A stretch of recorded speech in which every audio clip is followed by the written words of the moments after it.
Okay guys, in today's video we're going to be going over some more PlayStation 5 information. Recently here on the channel we've been having a lot of discussions regarding leaks, rumors, and I've been doing a fair bit of speculation, and there is going to be a little bit of speculation in this video, but most of it is actually official information that's coming from an interview that was done with Sony's Jim Ryan. He's essentially the CEO of PlayStation or Sony, and he actually had a few interesting things to say about the PS5 in this interview. There's actually one big thing he said that is very telling and very revealing, and honestly should have a lot of us pretty excited. Now, I don't want to get anybody overly excited, but it really does make me think that there is much more in store when it comes to what Sony is going to be announcing and revealing alongside the PlayStation 5 when it comes to its feature set.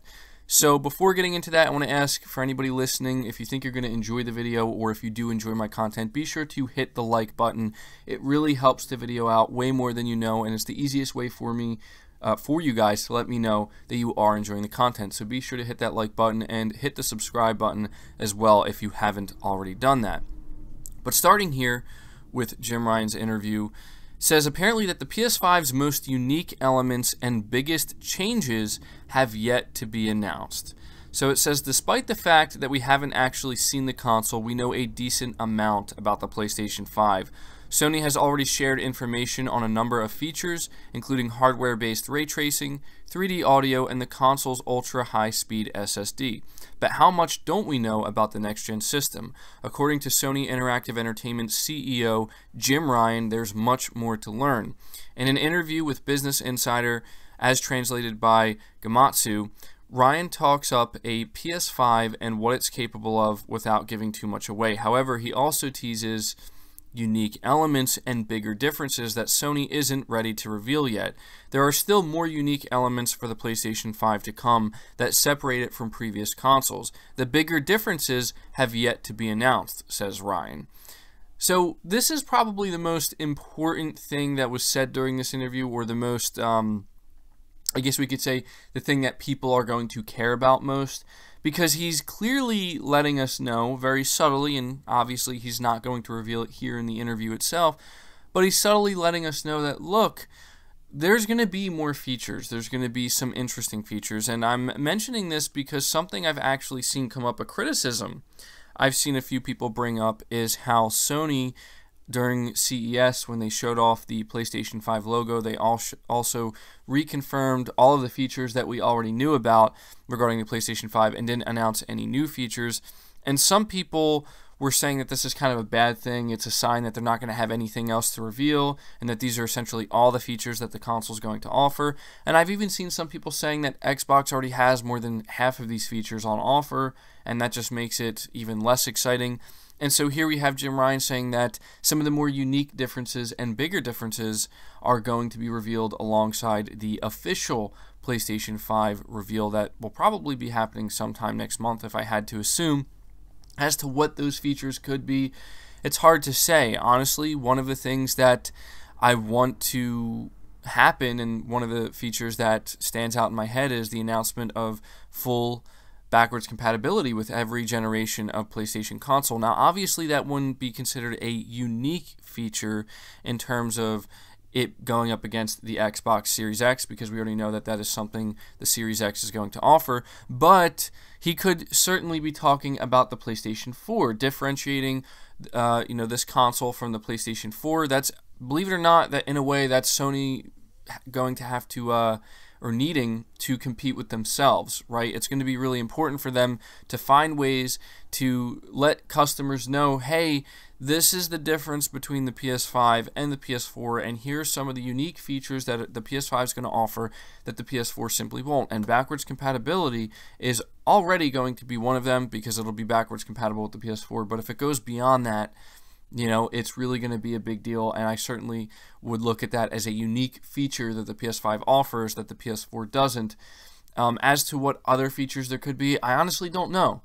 I don't know, and I'm not even going to bother trying to speculate, because we are going to find out soon enough. But the important thing to focus on with this quote here and with this interview is that, make no mistake about it, Jim Ryan is officially confirming that there is more features to be announced, and I have a feeling some of them are going to be the biggest features.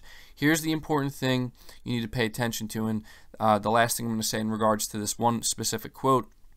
There's a reason Sony has come out ahead with these two Wired article interviews and talked about these features and the things that the PlayStation 5 is going to offer, and there's a reason why they chose not to reveal these things on stage during the big event. It's because they're most likely going to have much bigger reveals, and they're going to want to spend most of their time focusing on the much bigger, more important things. Not only the games, not only the graphical fidelity and all that stuff, and the full-blown specifications, but bigger things such as, backwards compatibility and whatnot. So yeah, this actually gets me pretty excited. Something else that Jim Ryan discussed briefly in this interview has to do with the PlayStation 5 logo reveal and talking about the similarities, why it's so similar to the PS4 logo.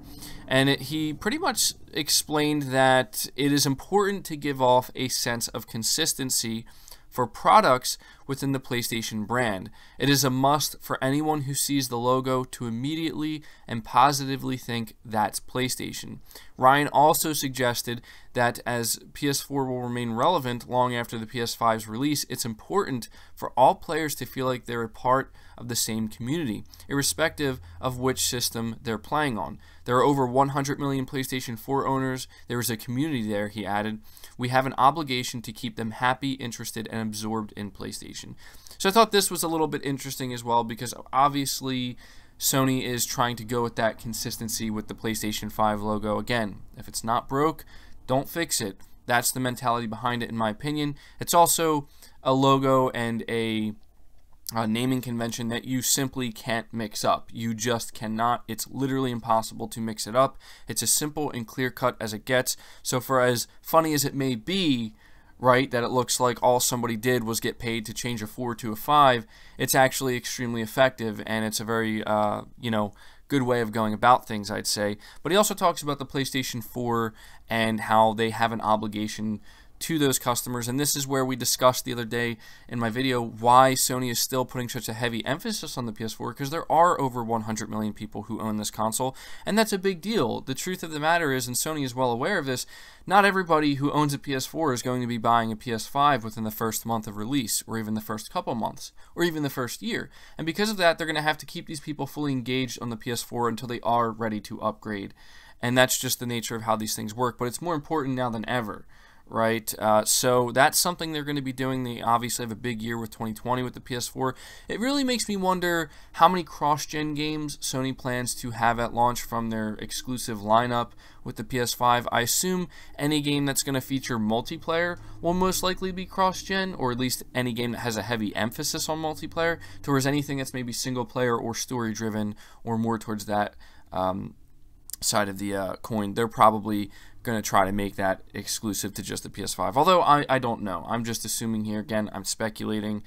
But something else that was discussed, which I don't think it's really that big of a deal, but again, it's still something that is worth paying attention to because he's discussing the DualShock 4, is he talks about playing Gran Turismo with the DualShock 5, and it says playing the racing game Gran Turismo Sport with a PS5 controller is a completely different experience, he hinted. While it runs well with the previous controller, there is no going back after you experience the detailed road surface via haptic control and play using the adaptive triggers.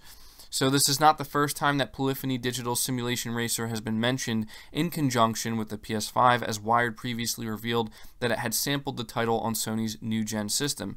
Interestingly, it also referenced the unique functionality of the DualShock 5 in its report.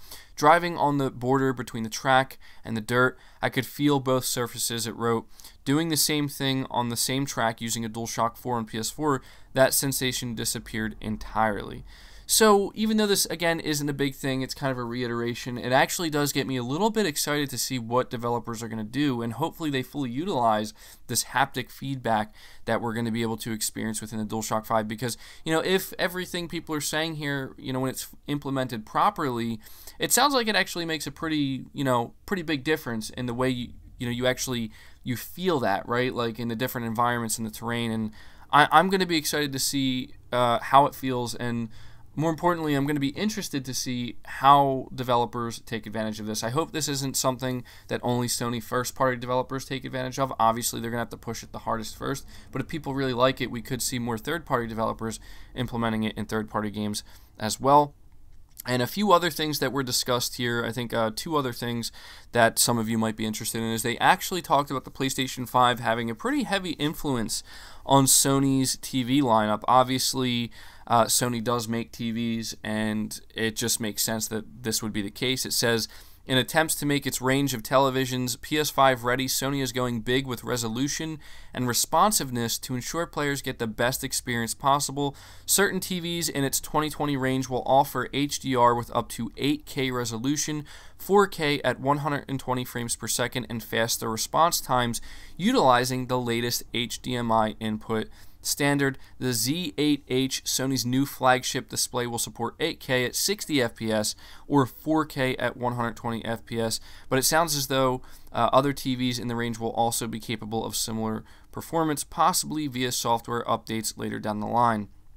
With sets up to 85 inches and sporting enormous resolution, it seems Sony really wants to make your PS5 games sing, though we're not sure how much it'll cost you, and obviously that's the key thing there. There's no doubt that if you are somebody who is interested in looking at Sony's 2020 lineup of TVs, it's going to be relatively, or I should say very expensive, especially if you're looking for, you know, those top tier TVs. But that's actually pretty cool. One of the main reason I wanted to highlight this, and the thing that I think is actually really cool, is what they're trying to do with the responsiveness, because input lag is a big deal for any games you play, especially multiplayer, and the fact that they're actually focusing on this, you know, and using the PlayStation 5 as a reason to justify, like, hey, we want to basically make more gaming-centric TVs, that's actually really cool. And even though most people probably won't be able to afford a lot of these TVs, because they can, especially the 8K ones, they're probably going to be ridiculously expensive. Hopefully this is tech that they will implement into their other TVs, because I just think it's cool. Like, anytime, you know, most gaming TVs have, like, or most TVs, I should say, have a gaming mode, but it's just another thing entirely, I think, when manufacturers are actually creating these TVs with gaming in mind, like, all around. So that's pretty cool. Just goes to show the influence that PlayStation is having on the other divisions within Sony. But the final thing we're going to discuss here that some people are going to be interested in is how the PS5 is unlikely to launch late in Japan. Now, this was something that happened with the PS4. It says, while it's true that local gamers have been moving away from stationary systems, the PS4 has still proven relatively popular in Japan, moving over 8 million units to date. And speaking with Business Insider Japan, boss Jim Ryan doesn't believe that the PS5 will follow the same release philosophy as its predecessor. The 3-month delay for the release of the PS4 in Japan was a decision that I was deeply involved in, he explained. There was reasonable ground for that decision, but these days I do not think that it was a good idea. It was a decision made after much debate, but there may have been other options. And so that's essentially him hinting that this time around with the PS5, Sony is not going to do the same thing, and they are not going to delay it. So it'll be interesting to see how that all plays out. But that's pretty much all of the significant information we got out of this interview. Obviously, the biggest thing is what we talked about in the front of this video, where there's going to be more unique and differentiating features that Sony has yet to announce with the PlayStation 5. So be sure to let me know your thoughts about all of this down in the comments below. What features do you think he's hinting at, and what do you hope to see? Do you think he's talking about backwards compatibility or something else entirely? Leave the video a like if you did enjoy it or found it informative. It really helps the video out. Subscribe to the channel if you're new and haven't already. Hit the bell notification icon so you never miss an upload, and feel free to share this video out on top of all that. But until next time, guys, take care.